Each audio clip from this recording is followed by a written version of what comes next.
prinsip Islam. Prinsip Islam. Prinsip Islam itu sebetulnya ya prinsip-prinsip yang pokok itu banyak. Yang pokok ini kita ambil itu prinsip Islam itu tidak menghalalkan segala cara dan tidak mencampur adukan antara hak dan yang batil. Jadi sekarang orang-orang kita ini banyak memakai prinsip orang kafir, yaitu kebalikannya, menghalalkan segala cara, dia tak peduli, yang penting dapat hasil kan, tak peduli halal haram kan, dan mencampur adukan antara hak dan yang batil. Jadi sebetulnya kita orang Islam ini dah terpengaruh kepada prinsip-prinsip orang non-Islam atau orang kafir. Orang kafir itu dia menghalalkan segala cara dan mencampurkan antara hak dan yang batil.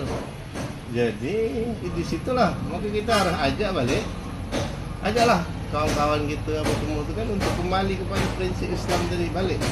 Bahwa Islam itu tidak menghalalkan segala cara dan tidak mencampur adukan antara hak dan yang batil. Jadi harus yang hak itu ya hak, tak boleh digabung. Yang batil ya kita harus dibersihkan yang batil itu, yang hak itu harus diramaikan, disosialisasikan. Dan ada lagi prinsip yang lain bahwa Islam itu menegakkan kebenaran, bukan menyembunyikan kebenaran. Kebenaran itu harus disampaikan, harus ditegakkan. Jadi tidak seperti orang Yahudi. Makanya ada larangan wala talbisul haqqo bil batili, yang tadi yang masalah ayat itu. Wala talbisul haqqo bil batili wala taktumul haqqo wa antum ta'lamun. Jadi janganlah kamu campur adukan antara hak yang batil, itu pada prinsip yang tadi, larangan untuk yang kedua dia wala taktumul haqqo wa antum ta'lamun, janganlah kamu menyembunyikan kebenaran padahal kamu mengetahui.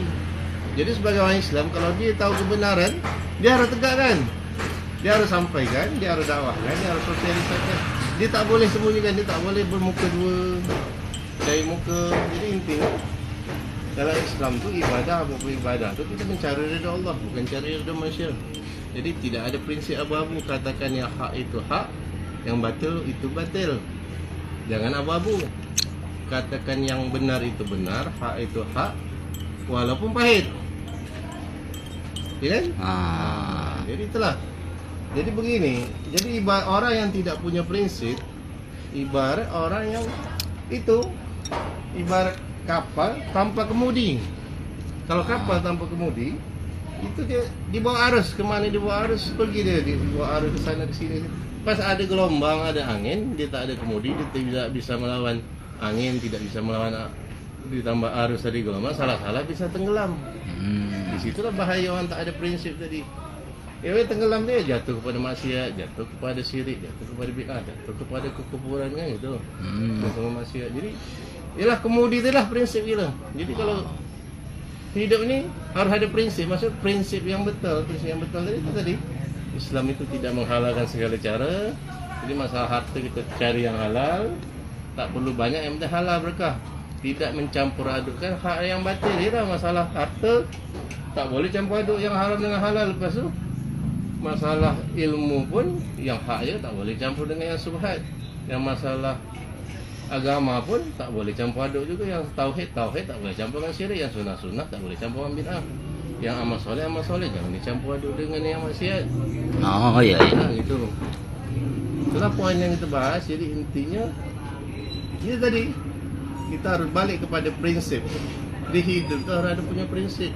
Disitulah timbul izah kita, kewibawaan kita umat Islam sendiri, baik secara peribadi maupun secara berkelompok maupun secara menyeluruh kan, secara negara. Jadi balik kepada prinsip hidup yang betul. Jadi selama ni kadang bisa aja dia tahu prinsip yang betul tapi dia tak mau berpegang pada prinsip. Kadang pengaruh dunia tadi, pengaruh jabatan, pengaruh itu istilahnya mencari redha makhluk kan, tidak mencari redha Allah.